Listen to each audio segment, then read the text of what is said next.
Alright, so we got another new webcomic chapter, and hopefully this is like a recurring thing from now on, or at least for the time being, because I also think that the One Punch Man manga is going to go on a long break soon, and I'll make a follow-up video to that, probably be out tomorrow sometime. So subscribe for that, and also subscribe for my One Punch Man content and reviews. But anyway, coming off of the previous chapter, we saw Genos dealing with the initial wave of these robot drones here, who may or may not be coming from the organization, but Genos believes that they're coming from Metal Knight. And also Genos believes that Metal Knight killed Dr. Kuseno as well. So after Genos dealt with all those robots, he said he was going to fly off to Metal Knight's base. But we're cutting away from that, and we're seeing some of the other Hero Association heroes dealing with these robots. We see Lightning Max, one of the many resident jobbers that we have on the roster, and he's doing exactly what he's supposed to do, doing the job, showing us how strong certain characters are in relation to other characters by losing to them. And not only does Lightning Max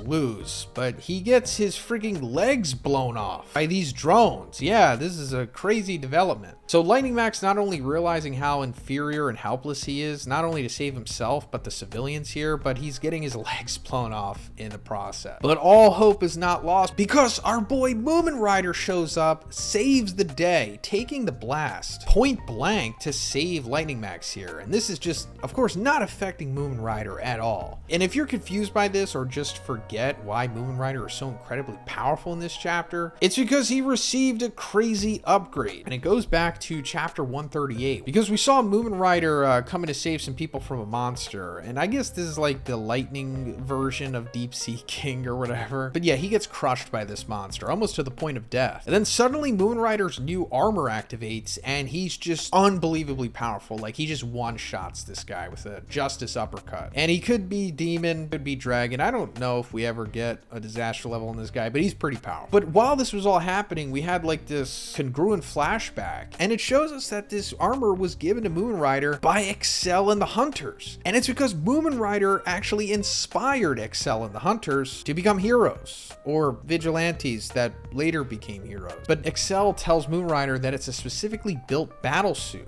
They had it customized just for him. And that is very interesting, right? Why was it specifically built and customized for him? I mean, obviously from Excel's input, there's more to that for sure. We also see that one kind of alters the design of the suit in this chapter, or just makes it more detailed than what it originally was. And now his shoulder pads are similar to Drive Knight's, and the biceps are pretty much the same as the regular suits that the Neo Heroes have. Also, those robots that killed Dr. Kuseno, you know, of course, further leading to the organization string pulling here. But I think MUMEN Rider is going to be propped up as one of the mascots of the Neo Heroes or something, to get more people behind their cause, because of what Lightning Max says here. He's like, "Are you MUMEN Rider?" MUMEN Rider says, "The Cyclist for Justice, Neo MUMEN." So, whoa, name change here, Neo MUMEN. But does that also mean that MUMEN Rider joined the Neo Heroes? And what a fun little twist there. And it makes sense, right? I mean, he is wearing Neo Hero battle suit, and MUMEN Rider, as far as I know, was never like vocal about his allegiance to anyone. Like, he wasn't like ride or die for the Hero Association. He was more so ride or die for just being a hero and helping people. So whatever facility provides him with the ability to do that best, I guess he'll join them. I mean, why not? Obviously, he's not aware that their strings are being pulled by an evil Esper and an evil cyborg. But first, let's talk about the sponsor of this video, the Ridge. Gifting for dads can be hard sometimes, but Ridge is making gifting easy with one of their biggest sales of the year for Father's Day. And I can tell you right now that your father is going to love the Ridge wallet, because it expands to hold up to 12 cards, plus room for cash while remaining as slim as possible. I mean, just compare the Ridge wallet to your old or even your dad's current bulky wallet. It has over 30 styles, including Carbon Fire, Burnt Titanium, as well as their base Camp Orange set, which is currently back in stock. But we're not stopping there, because Ridge also has key cases. They securely hold up to 6 keys and prevent them from jiggling. Your dad's gonna love this too, because I'm sure he needs this as well. I mean, I did, and I'm not even a dad yet. So guys, if you're ready to find the best Father's Day gift, check out the link in the description, because right now you can save up to 40% through June 15th. That's ridge.com/bigz. Thanks, guys. But he winds up evacuating, saving Lightning Max here. We see this reaction panel of Lightning Max looking at Moon Rider as he's being saved. And I'm pretty sure this is going to lead to Lightning Max joining the Neo Heroes as well. They're also going to give him like cyborg legs because, you know, they just got blown off in this chapter. And of course, that will lead to Lightning Max being taken control of via cyborgification, as we've seen with other heroes. And speaking of that, you know, I've talked about this many times before, but this will eventually happen to everyone wearing a suit.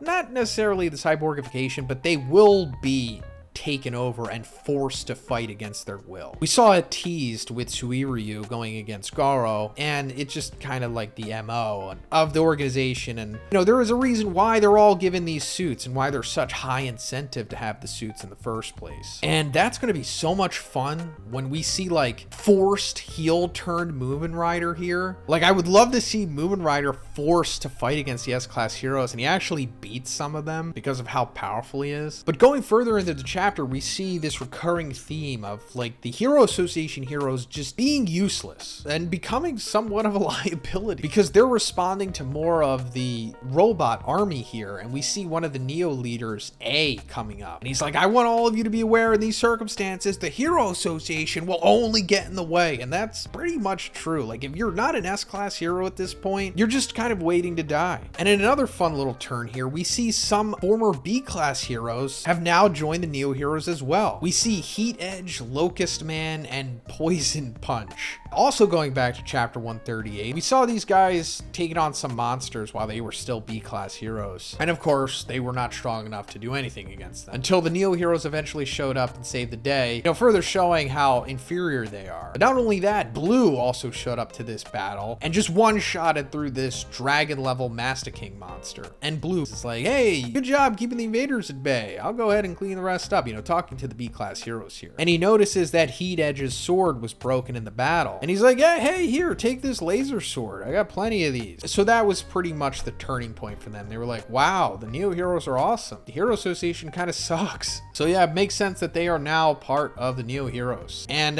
this is definitely boiling down to the civil war between the Hero Association and the Neo heroes. We've been talking about this for many years now. But then we see Tank Top Master come back in and he starts destroying some robots too, showing that he's still pretty powerful. I mean, he is an S-Class hero after all. And he says, I'm fully recovered. This must be the effects of the medical grade tank top I've been wearing until this morning. I'm not exactly sure what he's talking about. I think the last time we saw Tank Top Master, he was fighting against that heavy smoker dragon level monster and he was wearing like a super tight tank top. But we see him defending his tank top crew buddies from these robots. And instead of, you know, pressing forward, he's just standing there taking the blows so they don't get hit. You know, further showing that he is still pretty powerful. But then the hunters show up. And of course, Excel is with them. And Excel, of course, has beef with Tank Top Master because he is an S-Class hero from the Hero Association. Excel pretty much hates the Hero Association aside from MUMEN Rider because he lost a loved one to a monster attack that the Hero Association wasn't able to save them from. So he's eternally resentful until his inevitable character arc, of course. But he also kind of like fake speed blitzes Tank Top Master here. He's like, you know, this isn't the place to argue, and at least do the one thing you could do. Throw away that cheap pride of yours. You're off the team. And I don't know what this means exactly because Tank Top Master isn't on Excel's team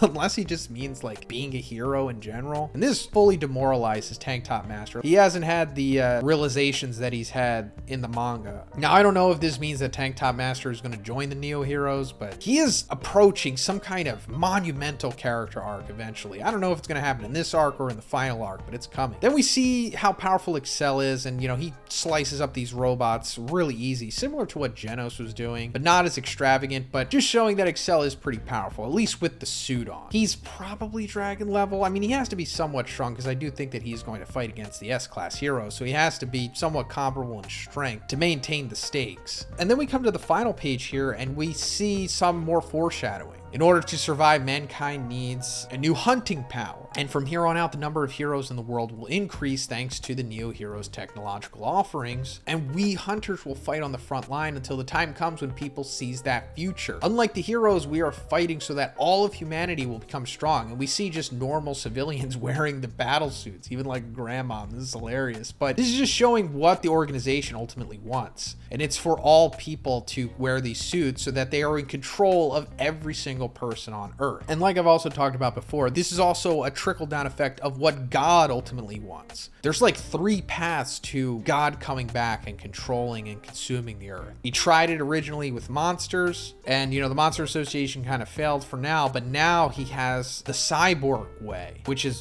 being perpetrated by the organization, like I said, and they're not aware of it, of course, well, at least yet. And the chapter ends with Excel saying, "And nobody is going to get in our way." Now, Excel isn't like a bad guy. He really genuinely thinks that he's doing the right thing here. Like, he does want to be a hero. He does want to help people. But he's just blinded by his resentment for the Hero Association. And also, he's still suffering trauma from the people that he had lost. So he's just very clouded right now, thinking that he's doing the right thing. And, like we talked about in the beginning, he doesn't know that he's having his strings pulled by, the evil Esper Overlord and the master of evil cyborgs. But this is also foreshadowing the inevitable civil war between the heroes, which I can't wait for. But let me know what you think about this chapter in the comments, guys. If you liked it, please give it a like, and please subscribe if you haven't already. Have a great day. I'll see you in the next one.